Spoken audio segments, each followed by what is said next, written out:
यशोदानन्दन ब्रज जनरञ्जन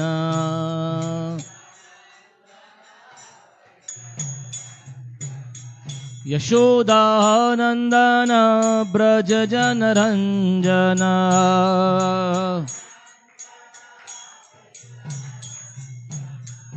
यमुना तीरवनचारि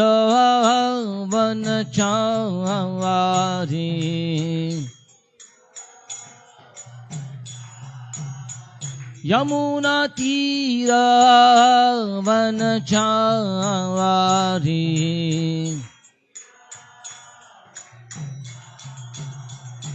जय राधा माधव कुंज बिहारी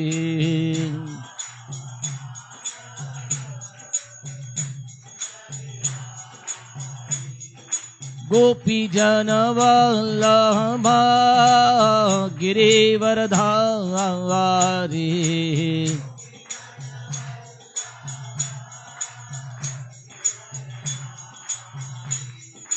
यशोदानन्दन ब्रज जनरञ्जन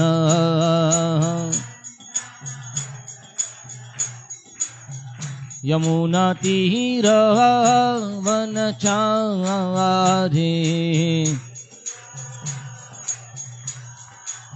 यमुना तीरवनचारि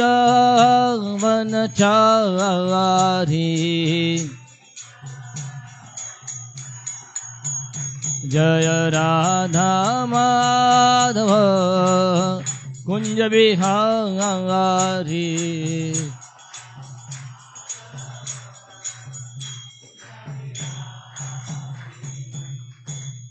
श्री हरिनाम संकीर्तन की जय। श्रीमद् भगवत गीता की जय। श्रील प्रभुपाद की जय।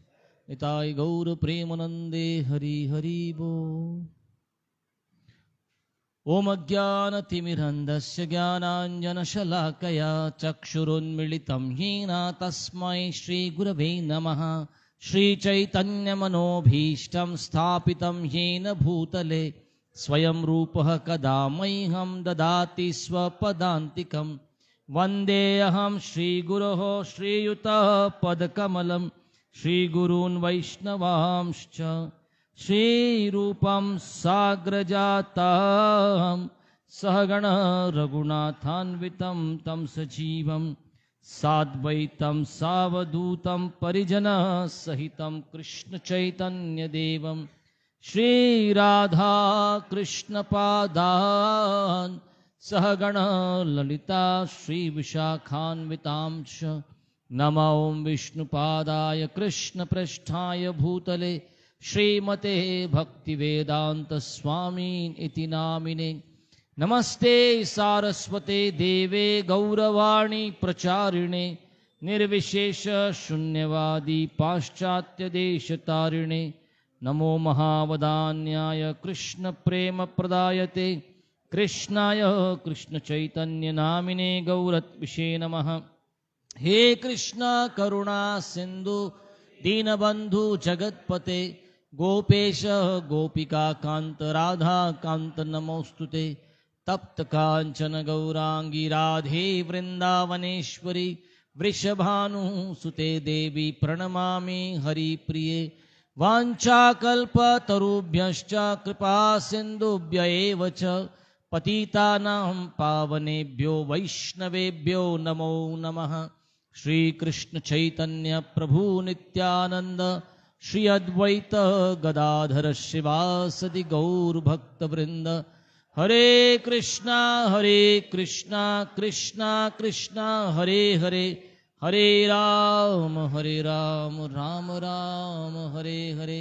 मूकं करोति वाचालं पंगुं लंगायते गिरिं यत्कृपातमहं वन्दे श्रीगुरु दीनतारिणम्।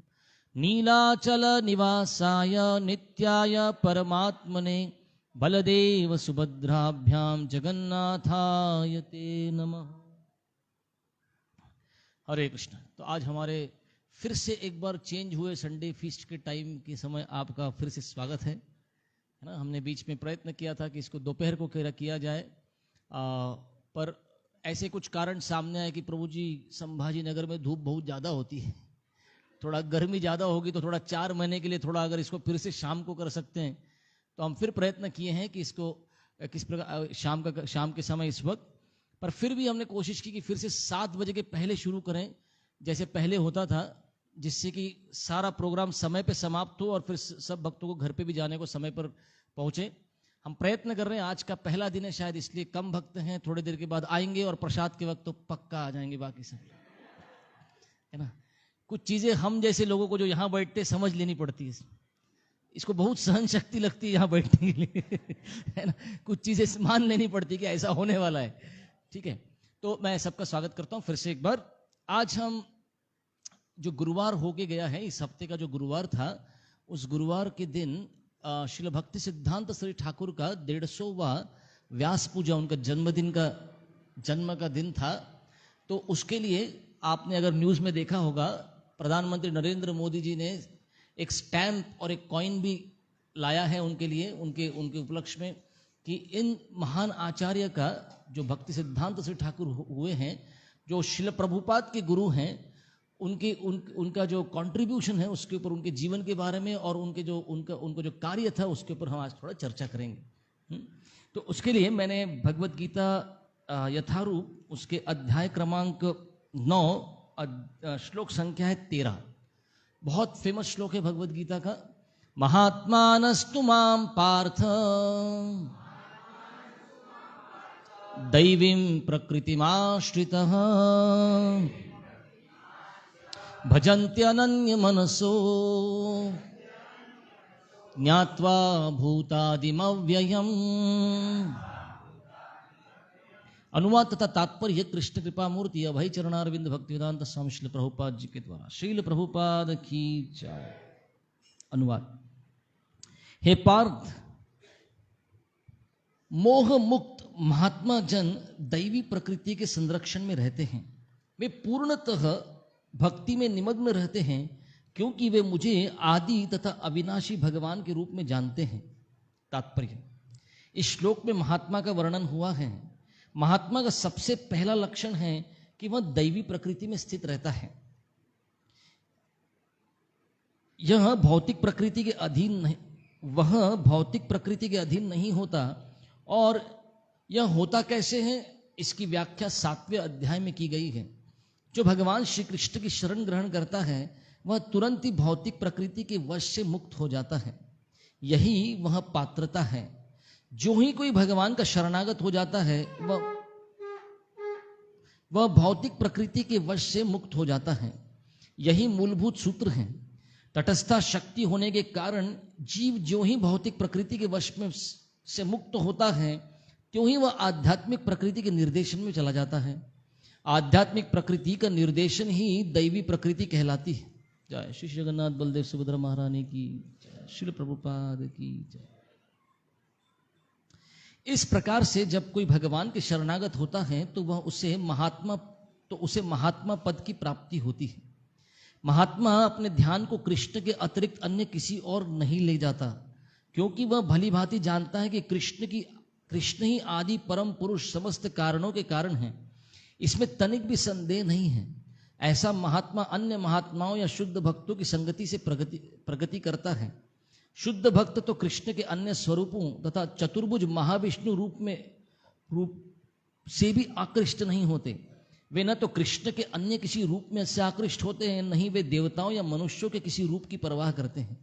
वे कृष्ण भावनामृत में केवल कृष्ण का ध्यान करते हैं। ये कृष्ण भावनामृत में निरंतर भगवान की अविचल सेवा में लगे रहते हैं। तो भगवत गीता के द्वारा हमें आत्मा का ज्ञान पता चलता है कि हम शरीर नहीं हैं, हम आत्मा हैं। और इसके लिए पूरा दूसरा अध्याय में इतना डिटेल में भगवान समझाते हैं कि हम किस प्रकार आत्मा हैं। तो आत्मा का ज्ञान हमें भगवत गीता से प्राप्त होता है। तो महात्मा का भी ज्ञान हमको भगवत गीता में ही है। अभी पहले तो शरीर के स्तर पर सब बैठे हैं, पर आत्मा किसी को पता नहीं। जिनको आत्मा पता है उनमें महात्मा कौन है, ये श्लोक कृष्ण बता रहे हैं। महात्मानस्तु माम पार्थ दैवीं प्रकृति आश्रित, जिन्होंने दैवी प्रकृति का शरणागति दी है, भगवान की शरण लेते ही क्या होगा, दैवी प्रकृति हमको पकड़ लेगी। क्या है, अभी देखिए, एक है भौतिक प्रकृति और एक है दैवी प्रकृति, है ना। जैसे हम कह सकते कि अरे पूरा बड़ा फैक्ट्री चल रहा है, किसकी शक्ति है भाई, ये देश चल रहा है, किसकी ताकत के कारण शक्ति लगती है हर चीज को चलाने के लिए। वैसे सृष्टि में भगवान की दो शक्तियां हैं, एक है आध्यात्मिक शक्ति और एक है भौतिक शक्ति। सब जीव भौतिक शक्ति के अंतर्गत हैं, पर जैसे ही भगवान की शरणागति लेते हैं हम आध्यात्मिक शक्ति के अंतर्गत आ जाते हैं। प्रभुपाद कहते हैं या तो आप एजुकेशन मिनिस्ट्री के अंदर रहो, नहीं तो जेल मिनिस्ट्री पकड़ लेगी, और जेल से छूटे तो वापस अच्छे नागरिक बन गए। तो वैसे ही क्या है, भगवान के जब हम भगवान की शरणागति लेते हैं तो क्या है, हम आध्यात्मिक शक्ति के अंतर्गत चले जाते हैं। भौतिक शक्ति में बहुत दिन रहे, जैसे ही भगवान की शरण लेते हैं, भक्ति करते हैं, हमको धीरे धीरे आध्यात्मिक प्रगति, आध्यात्मिक शक्ति स्वीकार करने लगती है। लेकिन महात्मा बनना या महात्मा कहलवाना ये कोई रबर स्टैंप नहीं है, ढूले फूले झूले जिसके सामने लगा सबके सामने महात्मा शब्द लगा दिया, है ना। या एक है हमारे महात्मा गांधी बड़े फेमस, उनके सामने महात्मा लगा दिया है। पर भगवत गीता के अनुसार महात्मा किसको बोलना चाहिए, ये श्लोक है। केवल रबर स्टैंप करने से कोई महात्मा नहीं बनेगा, है ना। आप में से कितनों ने सुना होगा, वो भजन सुना होगा, रघुपति राघव राजा राम पतित पावन सीताराम, ये तो सुना था आपने। इसका गांधी जी ने क्या किया, उसका देखा, वो भजन में नहीं है। फिर ये महात्मा कैसे हुए, फिर इनको महात्मा कैसे बोला जाए। किसी ने चार लोग मिलकर इसके सामने महात्मा लगा दिया नाम, उससे महात्मा नहीं बनते। अरे महात्मा का अर्थ होता है भगवान की पूर्ण शरणागति में जीने वाला व्यक्ति है। ये अपने मन से करने वाला नहीं था, है ना। आप देखिए, इनका नाथुराम गोडसे का इंटरव्यू लिया था, पूरा ड्रामा है उसके ऊपर बहुत बड़ा। और नाथुराम गोडसे क्या बोलते हैं, वो कहते हैं मैंने गांधी को मारा नहीं, मैंने गांधी का वध किया। बोला सामने खड़े होके बंदूक से गोली निकली और मैं भागा नहीं, मैंने स्वीकार किया, मैंने मारा नहीं, मर्डर नहीं किया, मैंने उनका वध किया। फिर वो कहते हैं मेरे से अच्छा और गांधी जी का फॉलोअर कोई नहीं है। तो कैसे, बोलते सब गांधी के दुश्मन है। क्यों कर दिया इन्होंने, वो कहते तुमने गांधी जी जिंदगी भर राम रहीम बोलते थे, और आपने मरते वक्त गोली चली तो बोले, उन्होंने हे राम बोला। बोला मैं सबसे पास में खड़ा था, मेरे से और पास कोई नहीं था, हे राम नहीं बोला। राम रहीम तो छोड़ो, तुमने राम रहीम तो बोलते उनके लिए, तुमने उनके साथ हे राम चिपका दिया कि इन्होंने आखिरी में हे राम बोला। फिर गांधी जी के बेटे आए थे नाथुराम गोडसे को जेल में मिलने के लिए, और ये बोलने के लिए कि मैं तुम्हारी तरफ से केस लड़ूंगा और तुमको छुड़वा दूंगा।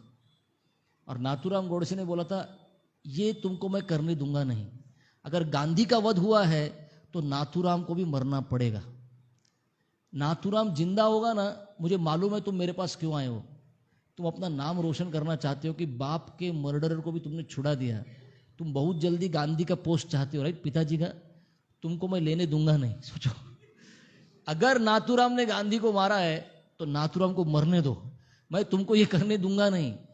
पर मैं उदाहरण इसलिए दे रहा हूं कि हमने किसी के सामने भी महात्मा शब्द नहीं लगाना चाहिए। ये महात्मा भगवत गीता में है। अगर जैसे कृष्ण गीता में कहते हैं, कृष्ण को अर्जुन ने पूछा था आप कौन है, बोलते मैं काल हूं। आप क्या करते हो, मैं ये करता हूं। कृष्ण खुद के बारे में कहते हैं मेरा जन्म और कर्म दिव्य है। कृष्ण कहते हैं गीता में परित्राणा, मैं किस लिए आता हूं। तो उनका जन्म का क्यों होता है, उसका उद्देश्य क्या है, बहुत क्लियर है कृष्ण का। वैसे ही जो महात्मा भक्त है भगवान का, उसका भी बहुत क्लियर है, आते क्यों हैं, करते क्या है, केवल भगवान की भक्ति करते हैं और केवल भगवान की भक्ति दूसरों को देते हैं। इसलिए प्रभुपाद के शिष्यों ने एक बार, जब प्रभुपाद को, अब मैं पूरा स्टोरी बताऊंगा तो शायद मेरे पास समय नहीं बचेगा, लेकिन प्रभुपाद ने अपने शिष्यों को बोलते हुए एक बार बोला, my Guru was a Vaikuntha man. वो इस जगत के नहीं थे, वो वैकुंठ जगत से आए थे, केवल भगवान का कार्य करने के लिए आए थे। वैसे ही प्रभुपाद इतने कॉन्फिडेंस के साथ अपने शिष्यों को एक बार बोले, एक भी क्षण नहीं था मेरे जीवन में जब मैं कृष्ण को भूला।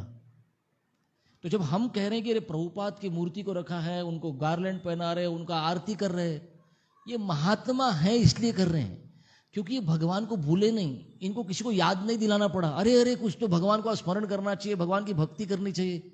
हम सबको शायद ही करना पड़ा, किसी को हमारे लिए करना पड़ा, पर ये जो आचार्य आते हैं, ये जो महात्मा आते हैं, ये केवल भगवान के कार्य को आगे संपन्न करने के लिए आते हैं।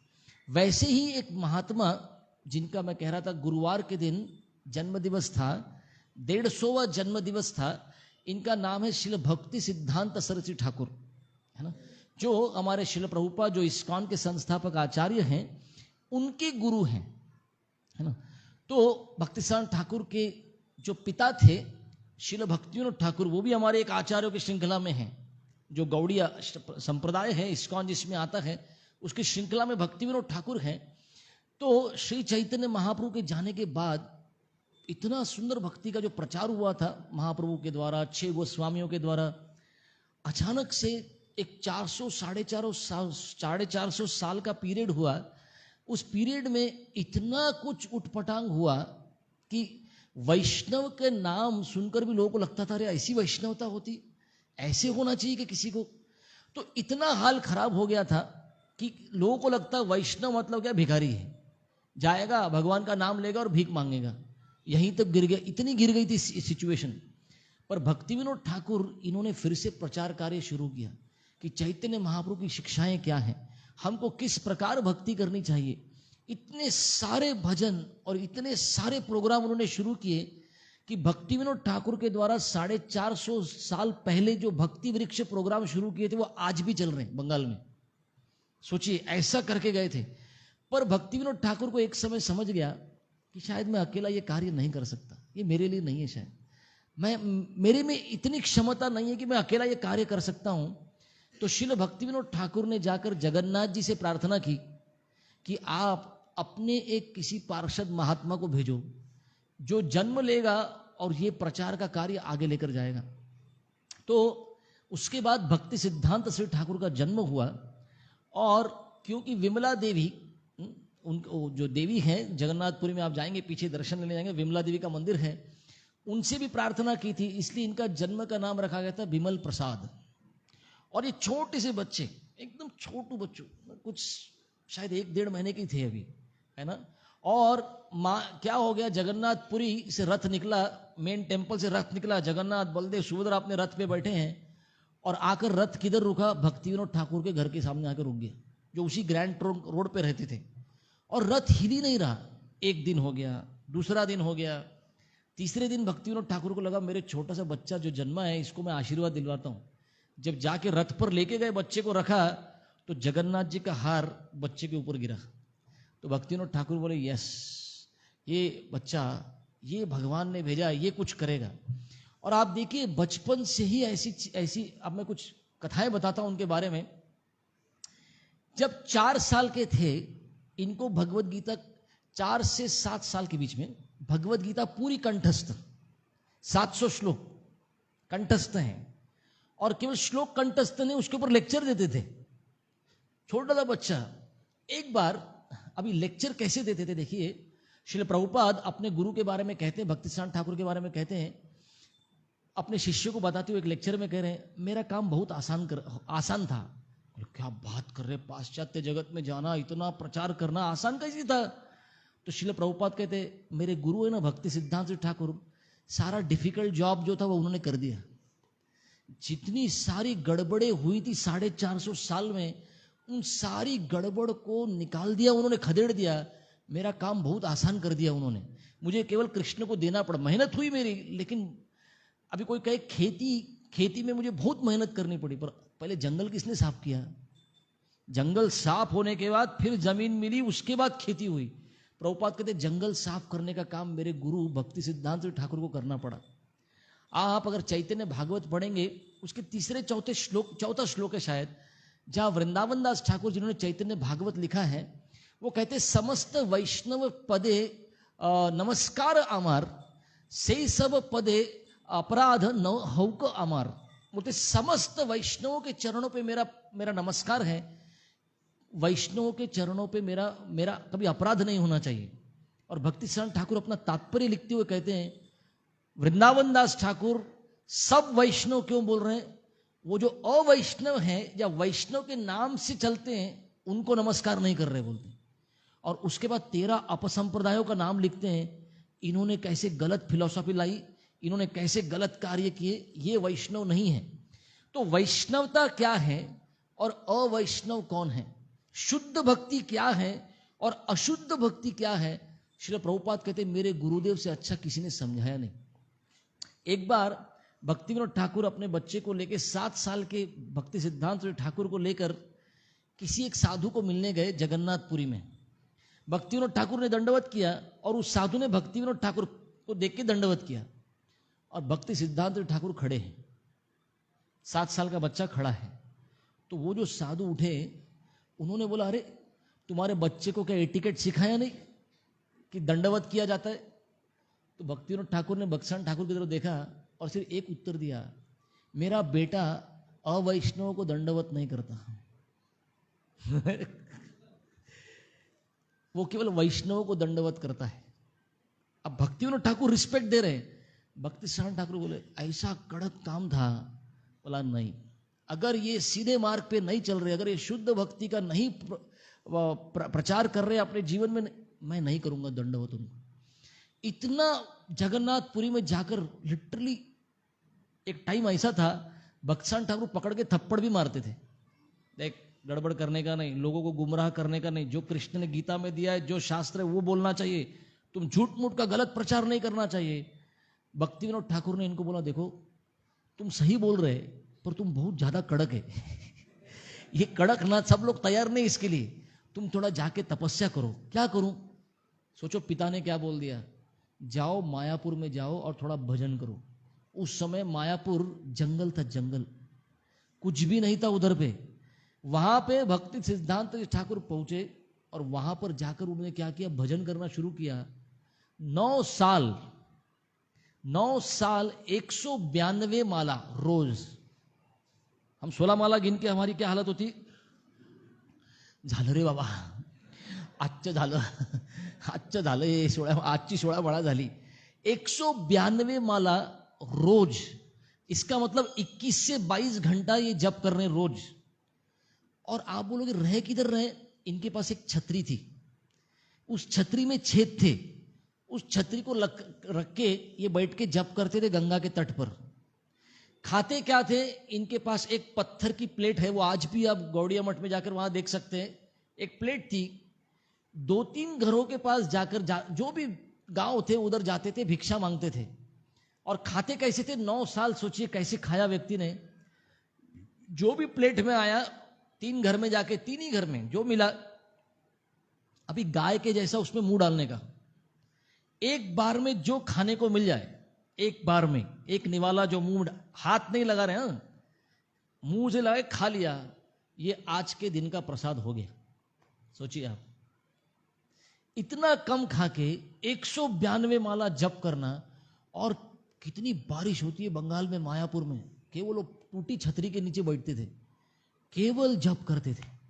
ऐसा 9 साल जप करने के बाद, साधना करने के बाद, भक्ति सिद्धांत ठाकुर को ऐसे जब 9 साल का पीरियड था, उसके आखिरी 6-7 साल के आसपास जब हुए होंगे, कलकत्ता से एक व्यक्ति, कुंजदा उनका नाम था, ये आए थे मायापुर। जब मायापुर आए, किस लिए आए थे कि मुझे चैतन्य महाप्रभु की वाणी का प्रचार करना है, कोई साधु है क्या जो इस कार्य को लेके जाएगा। सारे मायापुर में जो लोग थे इधर उधर, सबने बोला छतरी के नीचे जाके देखो, वो बैठा है, वो छतरी के नीचे वाला है ना, वो करेगा। और जब इनको जब बात करने आए तो बोला नहीं, प्रचार की क्या जरूरत है, सब जगह हरि नाम का प्रचार हो रहा है, हर कोई जप कर रहा है, तुमको सुनाई नहीं देता। मुझको तो सब जगह केवल हर कोई हरे कृष्ण महामंत्र लेते हुए दिखता है, और जय सचिनंदन गौर हरि करते हुए जाके जालंगी नदी में जाके पानी में डूब गए। वहां पे उसको दिखा, किधर गए, बोला नहीं, मैं मिलता नहीं किसी को, 9 साल जप करना है। 9 साल का जब पीरियड खत्म हुआ, भक्ति सिद्धांत श्री ठाकुर उसके बाद कलकत्ता गए। क्या करने के लिए, वो व्यक्ति कुंजदा, उसको ढूंढने के लिए।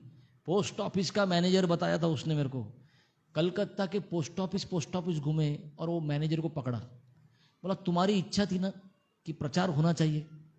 बोला मैं आया था आपको पूछने के लिए, आप तो बोले बहुत प्रचार हो रहा है, मेरे को तो दिखता नहीं। बोला अभी मैं तैयार हूँ, 9 साल का पीरियड खत्म हो गया है, मुझे जितना जप करना था कर लिया, अभी मैं प्रचार कार्य में लगूंगा। तो इतना भजन करने के बाद है ना, और भगवान के भेजे हुए पार्षद हैं, पर अपनी तैयारी की कि अभी प्रचार कार्य में लगना है। और प्रचार कार्य में लगने के लिए भक्ति सिद्धांत ठाकुर ने गौड़ीय मठ की स्थापना की, है ना। ये गौड़ीय मठ जो गौरंग महाप्रभु है, जो गौड़ीय परंपरा है, इसलिए गौड़ीय मठ उसका नाम पड़ा। मठ का मतलब क्या होता है? मंदिर। उस जमाने में उसको एक जमाना था, उसको अखाड़ा बोलते थे, जहां साधु रहते हैं अखाड़ा, मंदिर है अखाड़ा है, या हवेली बोला जाता था। फिर उसको बंगाल में आते आते मठ बोला जाता है। अभी हम लोग इस्कॉन टेम्पल बोलते हैं, जिसको मंदिर बोलते हैं, है ना।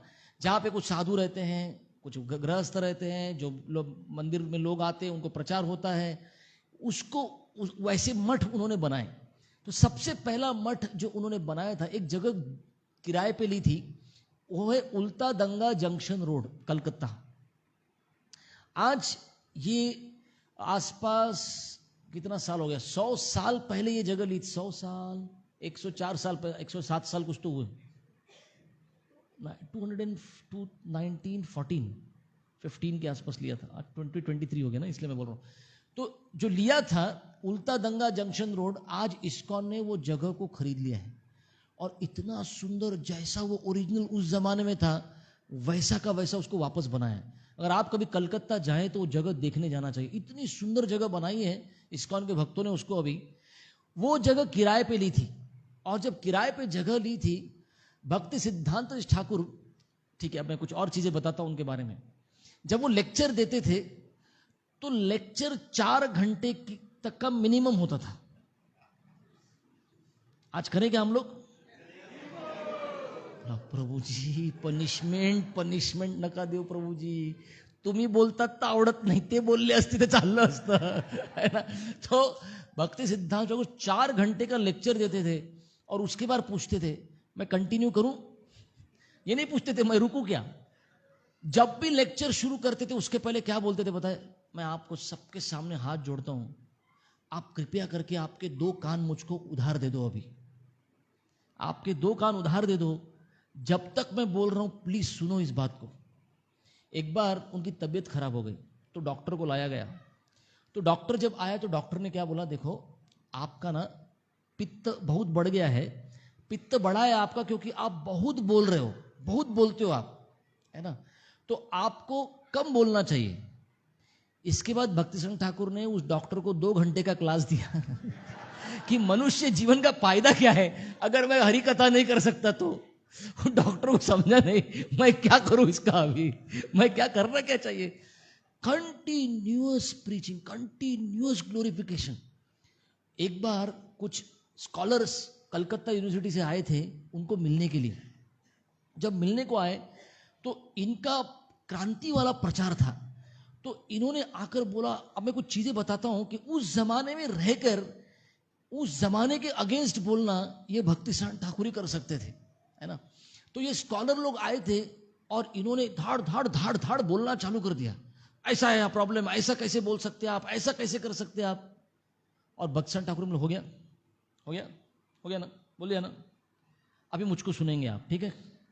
उसके बाद 2 घंटे भक्तिसिंह ठाकुर बोले, और उसके बाद उनको पूछा अभी कुछ प्रश्न है? बोला नहीं कुछ प्रश्न नहीं। और इस व्यक्ति से बात करना इतना शुद्ध है, इतना शुद्ध है ये व्यक्ति, इसका अंडरस्टैंडिंग इतना क्लियर है लाइफ के बारे में, ये इधर उधर सरकता नहीं। इसको किसी मतलब अगर मेरा कोई वीकनेस है तो मैं इधर उधर झुकूंगा, मेरे को कुछ लेना देना नहीं, मैं भगवान के लिए आया हूं, भगवान का कार्य करूंगा। आप देखिए तुकाराम महाराज क्या बोलते हैं, तुकाराम महाराज कहते हैं अरे आम्ही वैकुंठवासी आलो याची कारणासी। मेरा हम वैकुंठवासी है, हमको इस जमाने से कुछ लेना देना नहीं है। अरे झाड़ू संतांचे मार्ग, संतों ने जो बोल के गए ना बस उसको रिपीट करना है। मेरे को कुछ गरीबी से चिंता नहीं है, मेरे को कुछ लेना देना नहीं तुम लोगों से, तुम 4 रुपए मेरे को देंगे, मेरे को कुछ लेना देना नहीं है। मैं आया हूं कुछ कार्य करने के लिए, वो करके जाऊंगा। तो ये लोग बोले जाकर ये कितना कन्विंस्ड व्यक्ति है। एक बार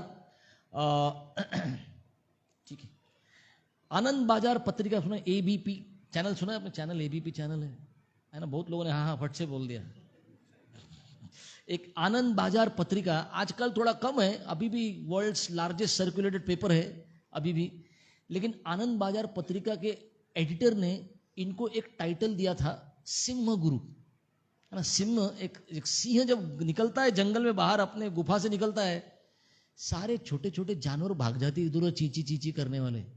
जब सिंह निकलता है बाहर, तो आनंद बाजार पत्रिका के एडिटर ने इनको दिया था नाम, बोले सिंह गुरु है। जब ये दहाड़ते हैं ना, अच्छे अच्छे लोग चुपचाप बैठ जाते कि अरे रे रे रे, इतना शुद्ध, इतना अंडरस्टैंडिंग, ऐसा भी हो सकता है। क्यों दिया था मैं बताता हूं आपको।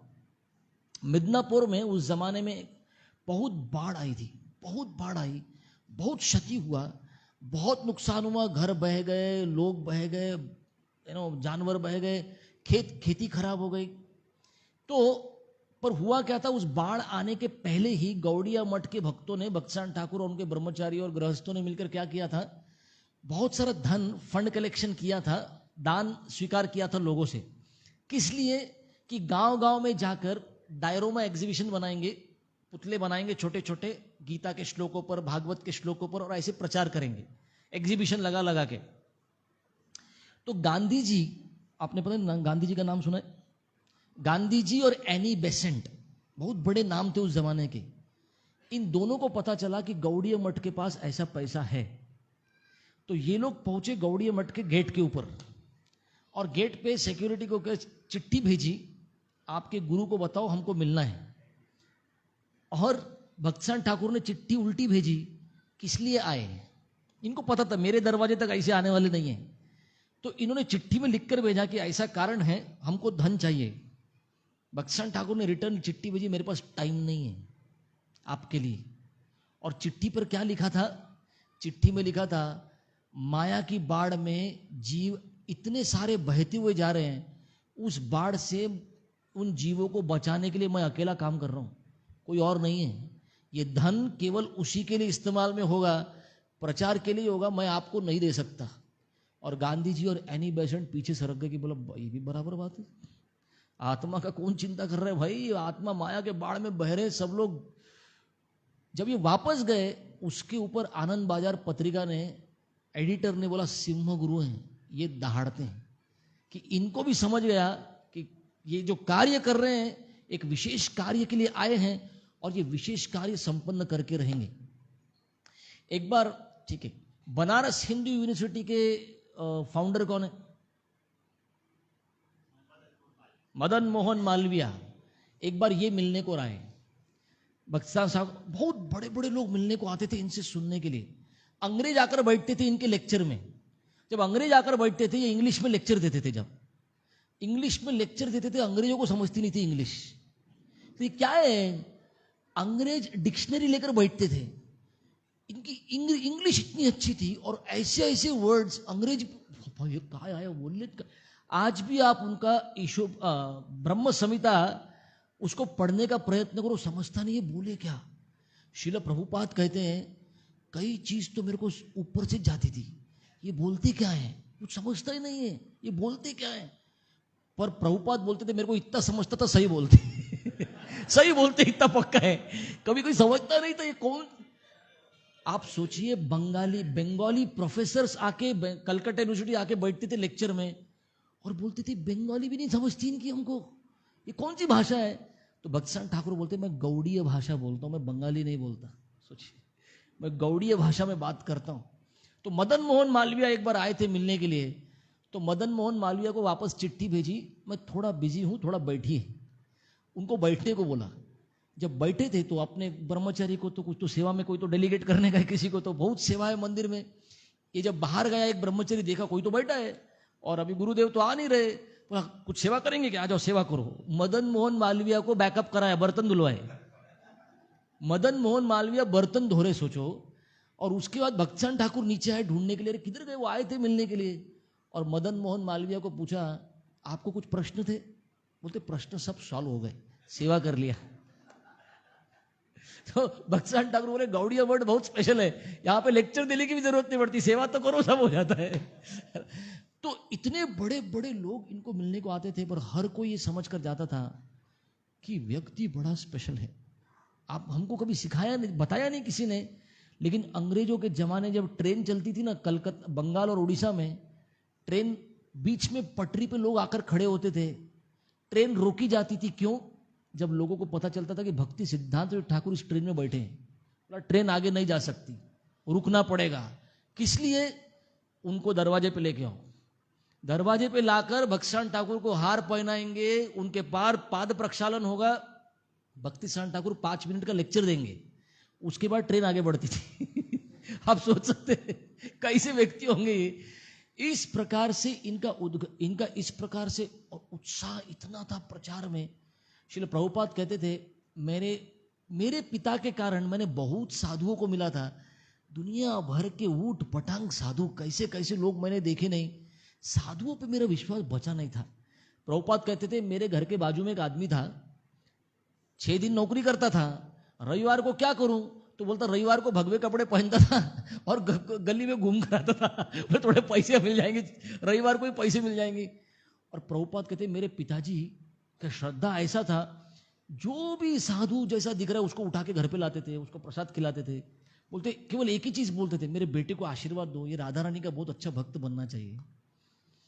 प्रभुपाद कहते थे मैंने इतनों को देखा, मेरे को और मिलने की किसी को इच्छा नहीं होती थी। बोले नहीं, भक्ति करना है अपना करते हैं भाई, जाने दो।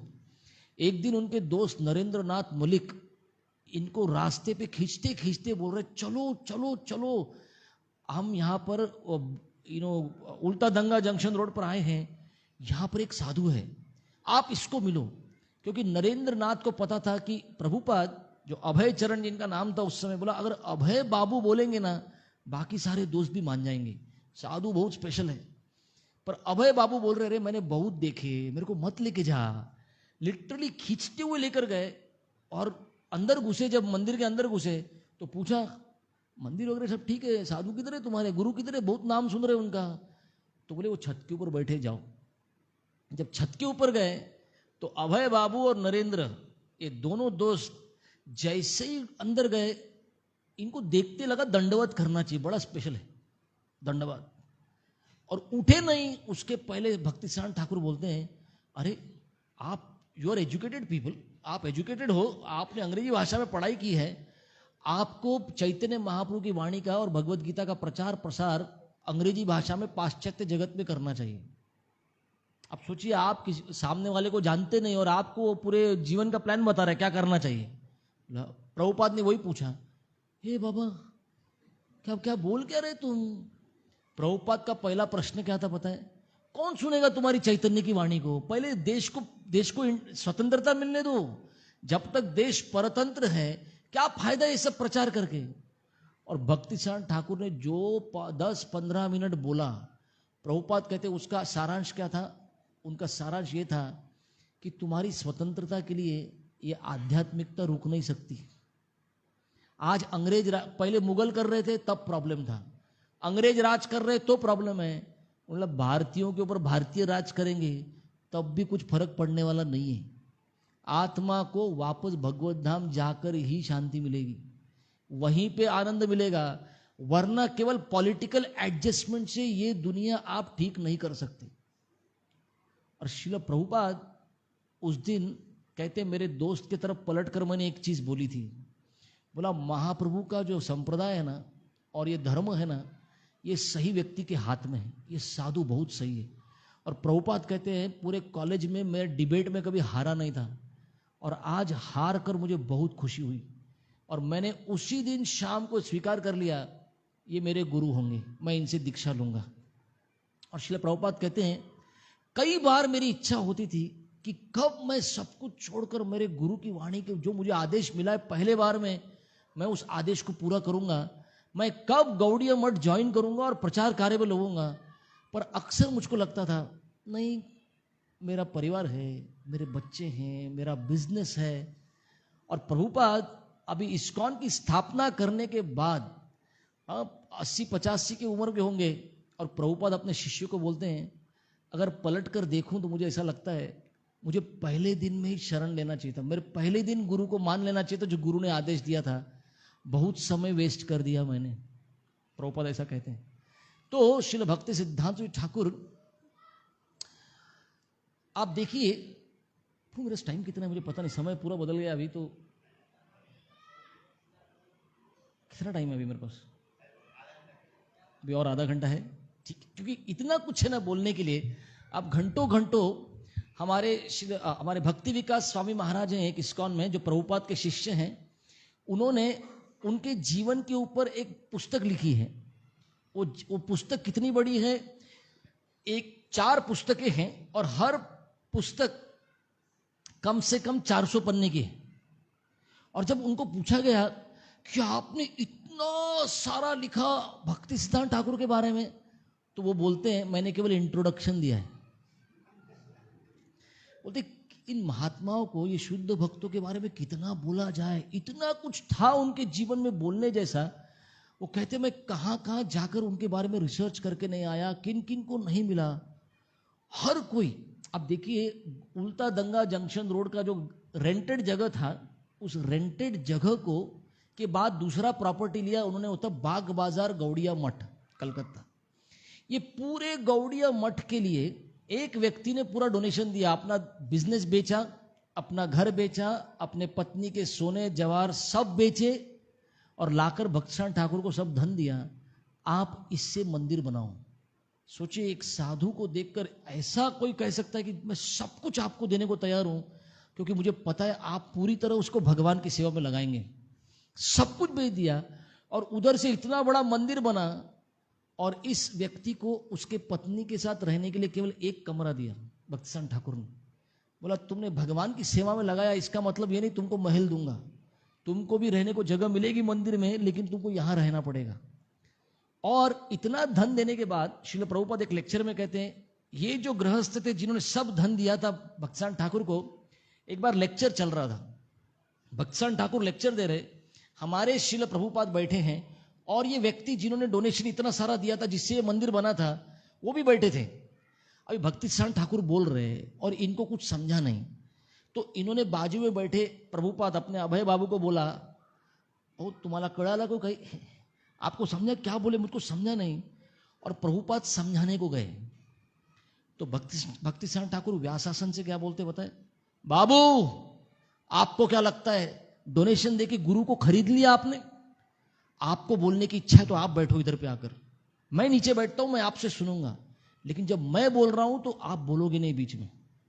सोचिए, कोई बोलेगा अरे डोनेशन दिया था तो थोड़ा मान जाओ भाई, अभी तो कड़क मत रहो। बोला नहीं, जब मैं बोल रहा हूं तो सुनो, नहीं तो आप बैठो, मैं सुनता हूं आपसे, मुझे प्रॉब्लम नहीं है, पर आपको बीच में बोलना नहीं है। और प्रभुपाद बोलते my Guru was always correct. कि वो कितने भी कड़क हो लेकिन गलत। इसलिए उनके शिष्य क्या बोलते पता है, हमारे गुरु की 2 चीज बहुत अच्छी थी। बोलते गुरु की डांट और गुरु की दाल।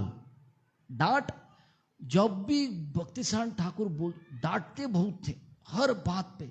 और प्रभुपाद कहते हैं हमको आदत थी सुनने की, फूल, स्टूपिड, रास्कल, नॉर्मल था। और लेक्चर में भी देते थे। आप कभी अगर चाहिए तो अच्छे से हमारे तुकाराम महाराज के अभंग पढ़ो। आपको अगर कोई गालियां सीखनी तो उधर सीख सकते आप। गालियां मस्त गालियां हैं, नालायक है ये, और क्या क्या नहीं है, बहुत कुछ है। पर क्यों बोल रहे हैं, श्रील प्रभुपाद भी हमारे फूल्स एंड रास्कल्स बहुत बोलते थे। एक बार किसी ने बोला आप इतनी गाली क्यों देते हो, दूसरे को मूर्ख बोलने का, दूसरे को रास्कल बोलने का। बोलते मैं नहीं बोलता, गीता में कृष्ण भी गाली देते हैं, गालियां इसमें है। कृष्ण बोलते हैं मूर्ख है, नरादम है, मूढ़ है, सब है इसमें। क्योंकि क्या है, लातों के भूत गाली से नहीं मानते, फिर लातों से नहीं मानते। हमारा ऐसा हाल है, इसलिए शुद्ध भक्तों को इतना कड़क होकर बोलना पड़ता है।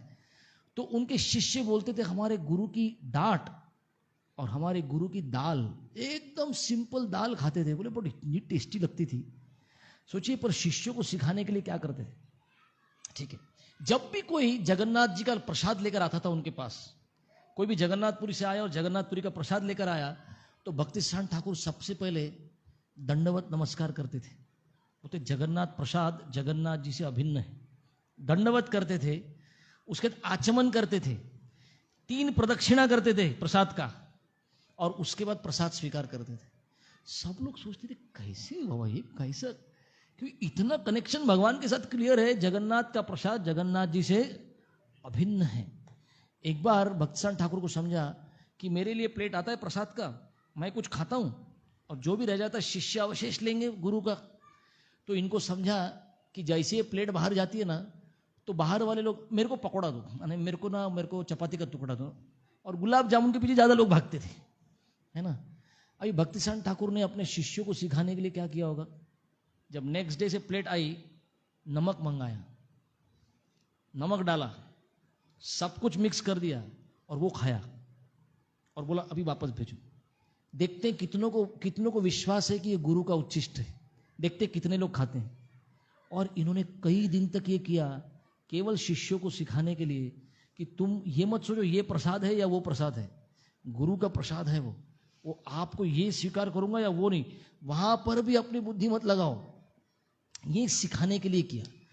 और भक्तिसार ठाकुर का जो कड़क प्रचार था, रूपानुग विरुद्ध अपसिद्धांत ध्वंत हारिणे, जो भी रूप गोस्वामी ने दिया है उन रूप गोस्वामी के सिद्धांतों के विरुद्ध अगर कोई बोला तो उसको सिखा कर आते थे, ये गलत है, तुम रूप गोस्वामी का नाम लेके गलत मत करो। तो जब वृंदावन पहुंचते थे तो वृंदावन में जो बाबा जी लोग थे, इनको लगता था कि हम रूप गोस्वामी को फॉलो कर रहे हैं, देखो हम ब्रज में रहते हैं, हम केवल एकदम कौपिन धारी करते हैं, हम बहुत उपवास करते हैं, हम केवल भगवान का नाम जप कर रहे हैं। और भक्तिसार ठाकुर वृंदावन में जब पहले बार आए, उस जमाने में जगुआर कार में आए। आज भी जगुआर कुछ तो चीज है ना, जगुआर के ऊपर आज भी अगर कोई कार है तो सीधा रोल्स रॉयस है। उस जमाने में जब फोर्ड का कार बनाने का जो पहला कंपनी था मास प्रोडक्शन वाला, 3 या 4 साल पहले शुरू हुआ था। कार होना बहुत बड़ी चीज थी, पर भक्तिसार ठाकुर कार में आए, सब लोग बोलने लगे रे कैसा साधु है ये कार में आता है। तो भक्तिसार ठाकुर का उत्तर क्या था, सब कुछ भगवान का है, अगर मैं उसको भगवान की सेवा में लगाऊं तो मैं रूप गोस्वामी को सही में फॉलो कर रहा हूं। आपको लग रहा है कि आप विरक्त बाबा जी बन के बैठे हैं, पर रूप गोस्वामी की वाणी का प्रचार कौन करेगा।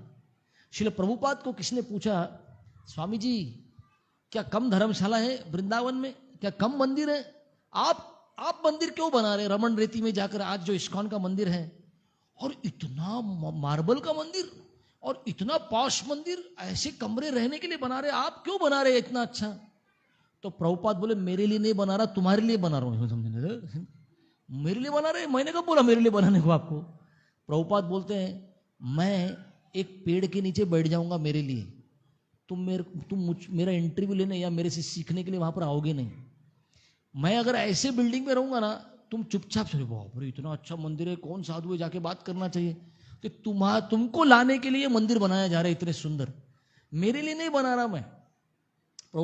हमारे प्रभुपाद एक बार ऑस्ट्रेलिया में थे, और ऑस्ट्रेलिया में जब प्रभुपाद थे तो भक्तों ने एक रिपोर्टर को, लेडी रिपोर्टर स्त्री, उसको बुलाया था और प्रभुपाद को बताया, प्रभुपाद ये स्त्री है ना बहुत गलत गलत लिखती है, किसी का भी इंटरव्यू लेती है ना उसके बारे में अच्छा लिखना इससे होता नहीं। तो प्रभुपाद बोले आने दो देखते हैं, आने दो। तो सबसे पहला प्रश्न स्त्री ने क्या पूछा, रिपोर्टर ने क्या पूछा, तो जब ये आई थी प्रभुपाद से मिलने के लिए, ये मिनी स्कर्ट पहन के आई थी, आके बैठी प्रभुपाद के सामने। तो प्रभुपाद को इसने सबसे पहला प्रश्न क्या पूछा, अरे ये क्या है, आप एयरपोर्ट से रोल्स रॉयस कार में आए, ऐसा साधु को अच्छा दिखता है क्या, है ना। तो प्रभुपाद बोलते अरे टीन का टुकड़ा है तुम्हारा रोल्स रॉयस कार, मैं भगवान का प्रतिनिधि हूं, सोने की कार भी कम है मेरे लिए। बोला अरे किसी की हिम्मत नहीं उल्टा बोलने का मेरे को, ये साधु जरा कड़क दिख रहे। फिर वो पूछती है आप इस पॉश होटल के इतने बड़े कमरे में रह रहे, आपको शोभा देता है क्या। तो प्रभुपाद बोले मैं तो पेड़ के नीचे रहूंगा, तुम मेरा इंटरव्यू लेने आएंगे उधर। बोले अरे ये तो और भी तगड़ा दिख रहा है काम। फिर तीसरा प्रश्न प्रभुपाद को पूछा, ये आप क्या चादर पहनते नीचे और सर मुंडवा के बैठे, नीचे चादर है और सर मुंडवा के बैठे आप इस तरह से। तो प्रभुपाद उसको देखकर बोलते हैं हमको पता है हमारा सर कैसा ठंडे रखने का और पैर कैसे गर्म रखने का। समझा किसी को? We know how to keep our heads cool and legs warm. एक एक प्रश्न और प्रभुपाद ने ऐसे उत्तर दिए। नेक्स्ट दिन प्रभुपाद सुबह उठे और प्रभुपाद ने पूछा न्यूज़पेपर लेके आओ। कोई ला ही नहीं रहा न्यूज़पेपर, मेरे को पढ़ने को दो। नहीं नहीं प्रभुपाद बहुत खराब लिखा है। आखिरी में 8:30-9 बजने के बाद किसी ने पेपर लेके आए और प्रभुपाद बोले पढ़ो। एक भी चीज अच्छी नहीं लिखी थी इस्कॉन के बारे में, नहीं प्रभुपाद के बारे में कुछ भी नहीं अच्छा लिखा था उसने, सिर्फ आलोचना लिखी थी। और प्रभुपाद सब कुछ सुनने के बाद, पढ़ने के बाद, सुनने के बाद क्या बोलते हैं? बहुत अच्छा लिखा है, बहुत अच्छा लिखा है। और शिष्य बोल रहे प्रभुपाद आपको अच्छा क्या दिखा इसमें? प्रभुपाद बोले अभी फिर से पढ़ो और इस बार पढ़ते वक्त ये पढ़ो कि उसने कृष्ण कृष्ण कृष्ण कृष्ण कितने बार लिखा है। तो पढ़ा 18 बार ये कृष्ण शब्द उसने बार बार, कृष्णा कॉन्शियसनेस, कृष्ण टेम्पल, कृष्णा कृष्ण, ऐसा बहुत बार लिखा था, कृष्णा डिवोटीज। तो प्रभुपाद कहते हैं आज ये न्यूज़पेपर की कितनी प्रतियां छपेंगी? तो बोले प्रभुपाद 10 लाख तो छपनी चाहिए। तो प्रभुपाद बोले देखो हमारा मिशन सक्सेसफुल हो गया। ऑस्ट्रेलिया में 10 लाख लोग आज 18 बार कृष्ण कृष्ण कृष्ण बोलेंगे, हमारा काम हो गया। देखो शुद्ध भक्त का सोचने का तरीका कैसा है, देखो कि हमारा कर्तव्य केवल भगवान का नाम का प्रचार करना है। लोग हमारी आलोचना हुई तो फर्क नहीं पड़ता। वैसे ही भक्ति सिद्धांत ठाकुर की इतने लोग आलोचना करते थे, क्यों? क्योंकि सत्य बोल रहे हैं, क्योंकि शुद्ध बोल रहे हैं। और सत्य पचाना और शुद्ध चीज इतनी आसान नहीं है। अशुद्ध लोगों के बीच में शुद्ध चीज बोलना, ये भक्तिसार ठाकुर, ऐसा जमाना था एक जब भक्तिसार ठाकुर जो बाबा जी के अगेंस्ट बोलते थे, कास्ट गोस्वामीज बोलते उनको, इतने सारे अपसंप्रदाय थे वृंदावन में जो अपने आप को कह रहे मैं कृष्ण हूं, किसी को राधा रानी बना लिया, नाच रहे उनके साथ, हम सब गोपियां हैं मिलके नाच रहे। अजीब अजीब चीजें, हरकतें चलती है वो वृंदावन के नाम से और राधा कृष्ण की भक्ति के नाम से। भक्तिसार ठाकुर इन सबके अगेंस्ट बोलते थे। एक बार राधा कुंड पर उनका कथा था, 1 महीने का कथा था। लोकल बाबा जी लोग भी बहुत आए, वाह राधा कुंड पे इस साधु से हम राधा कृष्ण की कथा सुनेंगे। इन्होंने श्रीमद् भागवत के पहले श्लोक पर 1 महीना लेक्चर दिया।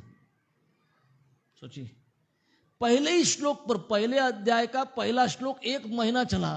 हम सब देख रहे 10वें स्कंद तक कब पहुंचेंगे आप? 10वां स्कंद कब होगा?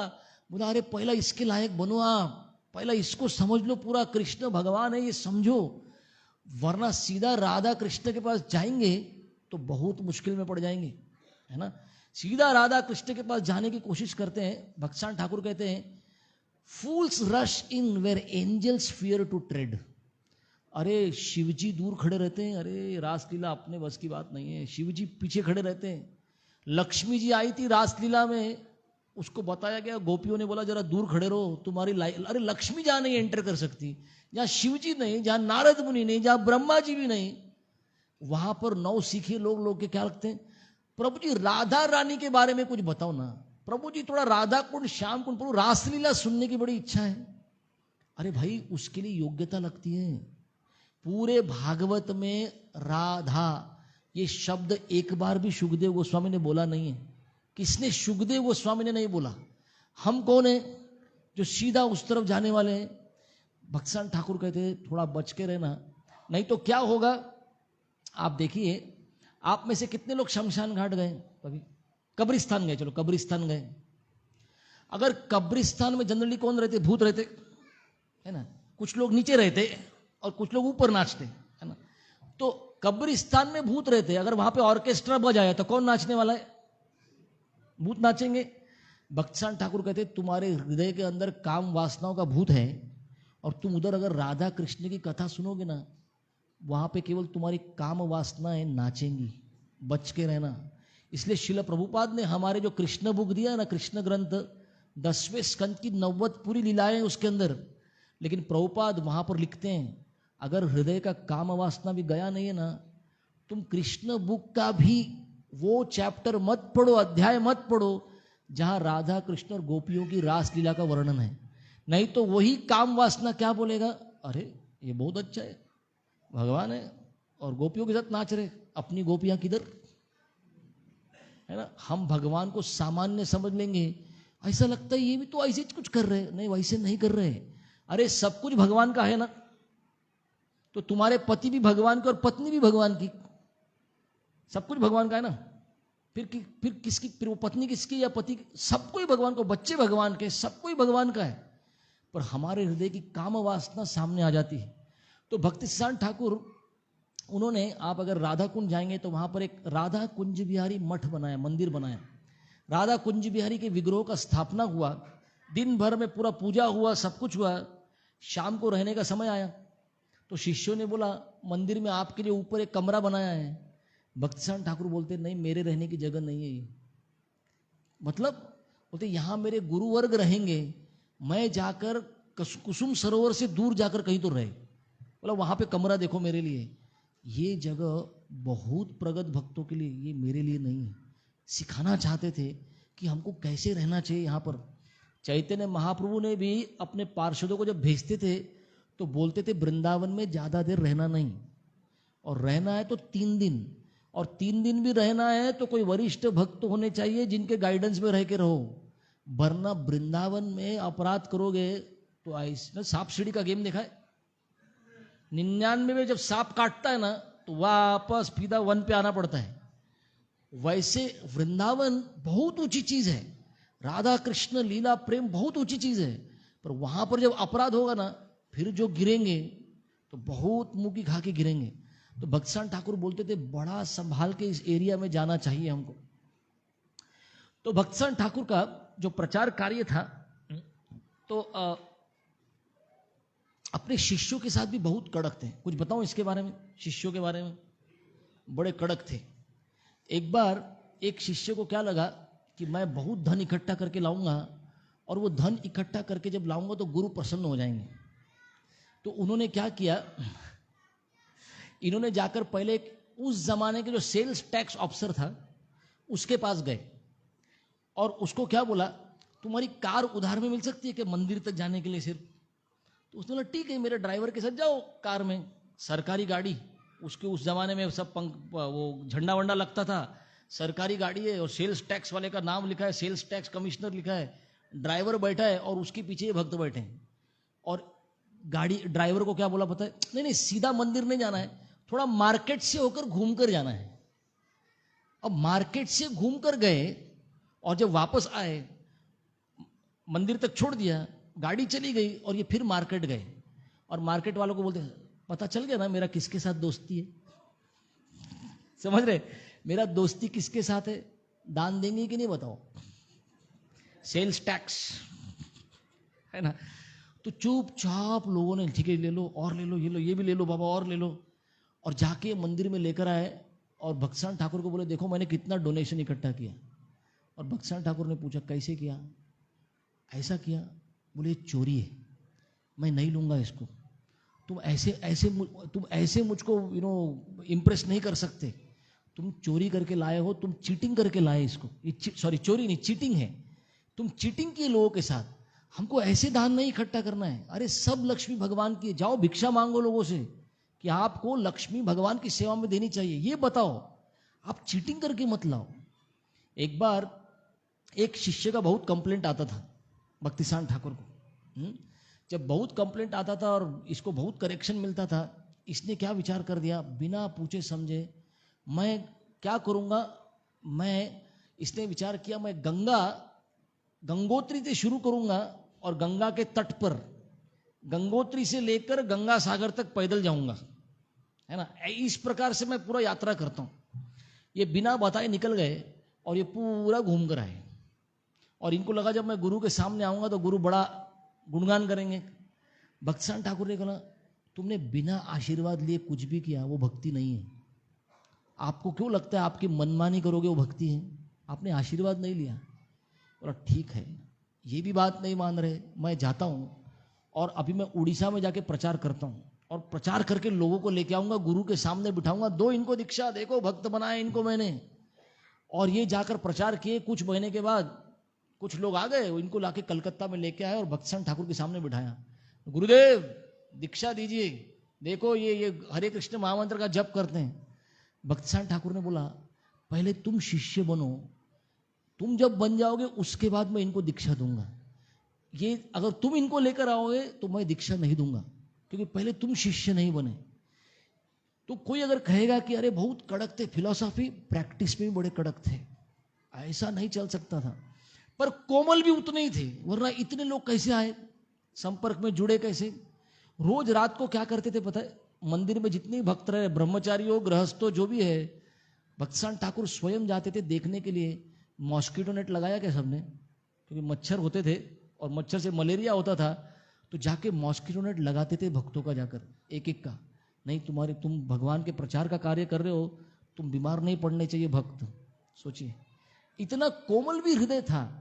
लेकिन जहां पर शुद्ध प्रचार का बात आता था, कोई हाथ नहीं पकड़ सकता था इनका, इतना कड़क काम था। श्रील प्रभुपाद कहते हैं कि मेरे गुरु की वाणी कभी भी भगवान की वाणी से इधर से उधर टस से मस नहीं हो सकती। जैसे भगवान ने बोला है वैसा का वैसा वो रिपीट करते थे, है ना। भक्तसान ठाकुर के अनेक शिष्य हुए, उसमें से एक शिष्य थे। अब देखिए, मैं बता रहा था भक्तसान ठाकुर जब बोलते थे तो समझता नहीं था, अंग्रेजी इतनी भयंकर बोलते थे या बंगाली भी ऐसी बोलते थे। और जब बोलते तो 4-5 घंटे का लेक्चर नॉर्मल था। और पर एक शिष्य हुए उनके, भक्तसान ठाकुर पूरा लेक्चर देते थे और सबके सामने बोलते थे, तुम सामने आओ और बोलो मैंने क्या बोला है। वैसा का वैसा 4 घंटा पूरा रिपीट करते थे। भक्तसान ठाकुर बोलते ये आखिरी श्रुतिधर बचा है इस कलयुग में, जो सुन के पकड़ लेता है। ऐसे शिष्य थे, उनका लिस्ट आप पढ़ेंगे और उनका बारे में पढ़ेंगे ना, तो आपको लगता है किधर से आए ये लोग, ऐसे भी लोग थे क्या? कभी ऐसे लोग रह सकते हैं? भक्तिसान ठाकुर ने ऐसे ऐसे लोगों को आकर्षित किया था अपने तरफ। ऐसे ऐसे सन्यासी भक्त हैं उनके, इतने महान भक्त, इतना प्रचार करके गए। और उसमें से एक भक्त हुए हमारे श्रील प्रभुपाद, जिन्होंने जो आदेश उनको मिला था, पहले बार जब मिले श्रील प्रभुपाद तो उनको आदेश दिया कि आपको पाश्चात्य जगत में जाकर अंग्रेजी भाषा में प्रचार करना चाहिए। प्रभुपाद कहते 1922 में मुझको ये आदेश मिला था, 1967 में जाके इस्कॉन बनाने के बाद मैं उसको पूरा कर पाया। प्रभुपाद कहते टाइम लिया मैंने, लेकिन कभी गुरु के आदेश को भूला नहीं था, याद रखा था, मरने के पहले पूरा तो जरूर करूंगा। एक और आदेश प्रभुपाद को मिला था। एक बार प्रभुपाद वृंदावन गए थे, जब यात्रा आया था गौड़ीय मठ का, भक्तिसान ठाकुर भी थे। लेक्चर समाप्त हुआ, भक्तिसान ठाकुर चलते हुए जा रहे थे, श्रील प्रभुपाद अपने बेटे वृंदावन को लेकर चल रहे थे। और भक्तिसान ठाकुर पलट कर क्या बोलते हैं, अभय बाबू, आपको जब भी धन मिले ना, याद रखना ग्रंथों को छापना और ग्रंथों को बांटना, ये कार्य आप करना। और श्रील प्रभुपाद कहते ये 2 आदेश को मैंने जीवन में बांध लिया था कि मैं अंग्रेजी भाषा में प्रचार करूंगा और ग्रंथों को छपाई करूंगा और ग्रंथों का वितरण करूंगा।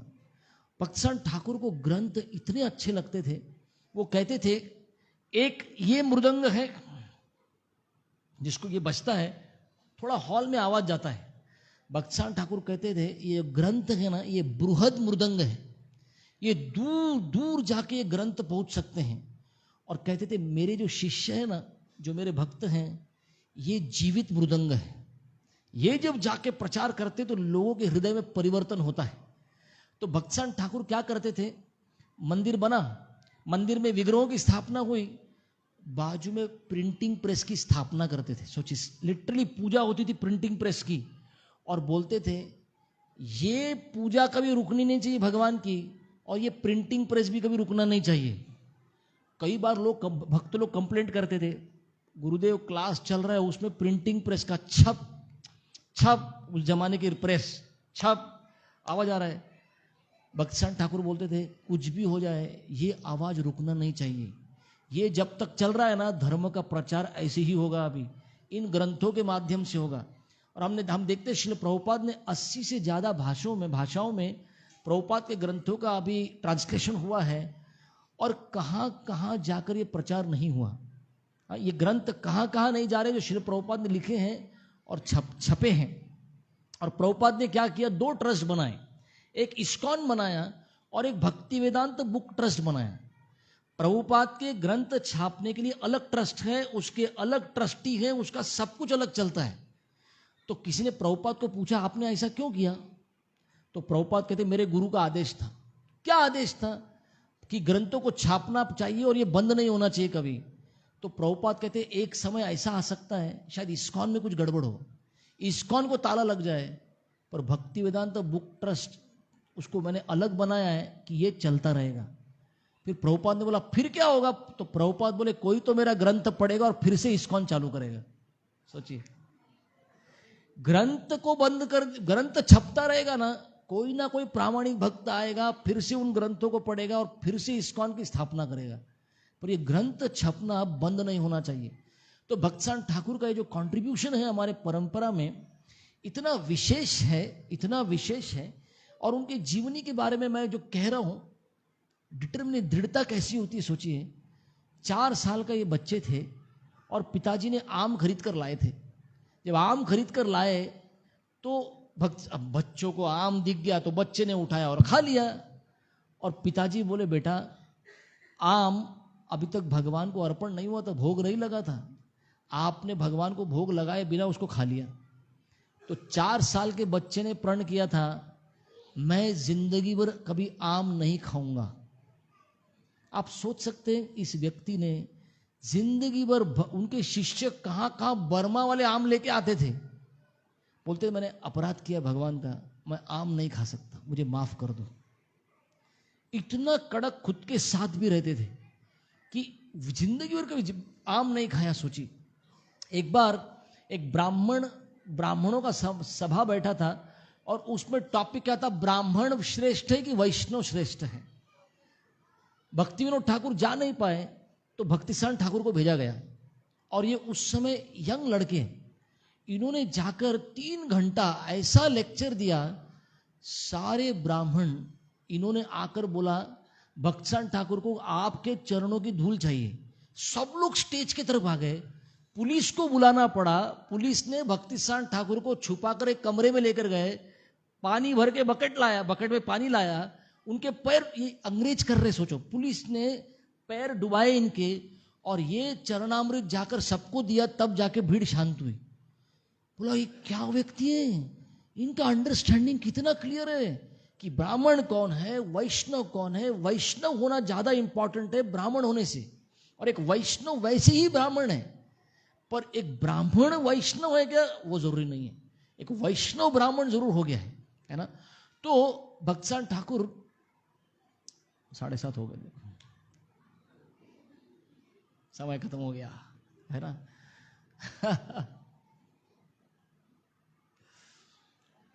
तो ऐसे वैष्णवों का जैसे अभी हम देख रहे हैं 150 साल होने के बाद अभी सरकार को ऐसा लगा, नरेंद्र मोदी जी को लगा कि नहीं, ऐसे व्यक्ति के लिए हमको कभी कॉइन भी निकालना चाहिए, स्टैंप भी निकालना चाहिए। आप सोच सकते किस किस को भारत रत्न बना के बैठे हैं हम लोग। उठ पटांग क्रिकेट की बैट लेकर क्रिकेट खेला तेंदुलकर ने, उसको भी भारत रत्न है। काहे का रत्न है पता नहीं बाबा, इसको भारत रत्न बोलना चाहिए क्या। हो सकता है क्रिकेट खेला भाई, लेकिन शिल प्रभुपाद जैसे महात्मा होके गए, भक्तसाण ठाकुर जैसे महात्मा हो गए, इनको मानना चाहिए था। ये भारत के रत्न है असली में, इन्होंने भारत की संस्कृति को बचाया है। पर होता क्या है, मूर्खों के समाज में एक्सपेक्ट करना कि इनको कभी अकल आ जाएगी। आज जाकर जब प्रधानमंत्री कोई धार्मिक है तब जाकर ये सारी चीजें हो रही हैं, वरना आज तक तो कोई खड़ा भी नहीं करता था, है ना। जैसे अब मेरे जैसे भगवा कपड़े पहन के अगर अभी जाता हूं मैं, कुछ स्कूल में गया, कॉलेज में गया, कंपनी में गया, लोग बुलाते हैं। एक जमाना ऐसा था कि अगर मैं किसी सोसाइटी में चला गया तो सिक्योरिटी भी बोलता था किधर का है, इधर पैसा वैसा नहीं है, जाओ इधर से, जाओ यहां से। उन्होंने पैसा मांगने को नहीं आया मैं भाई, मेरे को भाई भीख मांगने को नहीं आया, है ना। पर आज ये स्थिति हमारे देश में है कि जब राजा धार्मिक है ना, तो क्या होता है फिर प्रजा में भी वो आता है ना। और तब हमको पता चलता है असली महात्मा कौन है ना। भक्तसाण ठाकुर, श्रील प्रभुपाद जैसे ये जो महात्मा हुए हैं, ये भगवान के प्रतिनिधि हैं और ये केवल भगवान के कार्य के लिए आते हैं। हमारी जीवन की सफलता क्या है, शायद हमको लग सकता है कि मैं कौन हूं, मैं क्या कर सकता हूं, यही लोग करेंगे। हम इनके दिए हुए आदेशों पर अपना जीवन ढालकर या थोड़ा कुछ जो उन्होंने बोला है वो कर हमारा भी जीवन सफल हो सकता है। प्रभु कृष्ण कहते हैं जो मुझे अपना भक्त कहता है मैं उसे भक्त नहीं मानता, और जो अपने आप को मेरे भक्तों का भक्त मानता है मैं उसको भक्त बोल के स्वीकार करता हूं। तो श्रील प्रभुपाद कहते थे कृष्ण की भक्ति करने की इतनी चेष्टा मत करो, पहले गुरु की भक्ति करना शुरू करो, पहले वैष्णवों की आचार्यों के भक्त बनो। जो उन्होंने आदेश दिए हैं ना, वो आदेश हमारे लिए हैं। क्योंकि अगर कृष्ण की भक्ति करने का प्रयत्न करेंगे तो कृष्ण का कंडीशन बहुत क्लियर है, सततम कीर्तयन्तो माम। अगर कृष्ण के पास गए ना, आपका भक्त बनना है, वो तो 24 घंटा जप कर। आप तैयार है? आप में से कोई कल से 24 घंटा नको रे बाबा, हे तर जास्त झालं। पर प्रभुपाद के पास आकर ठीक है चलो 16 माला करो, बस 2 घंटा करो, कितना फायदा है देखो, है ना। सीधा कृष्ण के पास जाने से अच्छा इन महात्माओं के पास, इन भक्तों के पास, इन आचार्यों के पास जाना चाहिए। इनका शरण ले लेंगे ना, और इन्होंने अपना रिकमेंडेशन दे दिया आगे, जान दो नालायक है लेकिन थोड़ा ले लो, कृष्ण थोड़ा ले लो, है लायक नहीं है लेकिन केस को ले लेते अंदर में, भगवान आप बोल रहे तो ले लेते हैं, है ना। तो इनका सर्टिफिकेट हमको लेना चाहिए। अपने जीवन का सफलता कब है? जब हम इनके आदेशों को अपने जीवन में ढालेंगे। और श्रील प्रभुपाद के शिष्यों ने एक बार उनको पूछा था कि प्रभुपाद हम आपको प्रसन्न कैसे कर सकते हैं? तो प्रभुपाद ने बोला जो मैंने तुमको दिया ना, बस इसको आगे देते रहो। हमको क्या करना है? प्रभुपाद के ग्रंथ पढ़ने, जो भी हमने पढ़ा 2 लोगों को बोल दो जाके, शरीर नहीं आप आत्मा है, कृष्ण भगवान है, कृष्ण की शरण हमको लेनी चाहिए। इतना प्रभुपाद इतना बोल दो आप। प्रभुपाद ने कहा 16 माला का जप करो, हमें 16 माला का जप करना चाहिए, है ना, नियमित रूप से। हमें कुछ सेवा करनी चाहिए और प्रचार कार्य में लगना है। केवल प्रभुपाद करे इतना करो, मेरे पास वैकुंठ के पिछले दरवाजे की बैकडोर की चाबी है, प्रभुपाद कहते थे। सामने के दरवाजे पे बहुत कंडीशन है, ऐसा आए तो ही लेंगे अंदर में, पर बैकडोर से तुमको अंदर लेके जाऊंगा, केवल मेरी धोती पकड़ के रखो, प्रभुपाद कहते थे। आप मेरी धोती पकड़ के रखो, मैं आपको अंदर लेके जाऊंगा। तो ऐसे गुरु और ऐसे आचार्य ये कृष्ण की सेवा के लिए कृष्ण उनको भेजते हैं, और हम देखते हैं इनका पूरा जीवन केवल कृष्ण के प्रतिनिधि बनकर इस दुनिया में रहे, और शुद्ध कृष्ण की जो वाणी है उसी का इन्होंने प्रचार किया। तो मैं आपसे रिक्वेस्ट करता हूं, अगर आपको टाइम मिले तो इस आने वाले हफ्ते में भी अगर आपको और लेक्चर्स अगर ऑनलाइन मिलते हैं, बहुत सारे भक्तों ने बहुत सारे लेक्चर्स दिए इस हफ्ते में भक्ति सिद्धांत श्री ठाकुर के ऊपर, तो कृपया करके उसको श्रवण कीजिए। बहुत बहुत धन्यवाद। श्री भक्ति सिद्धांत श्री ठाकुर की जय। श्रील प्रभुपाद।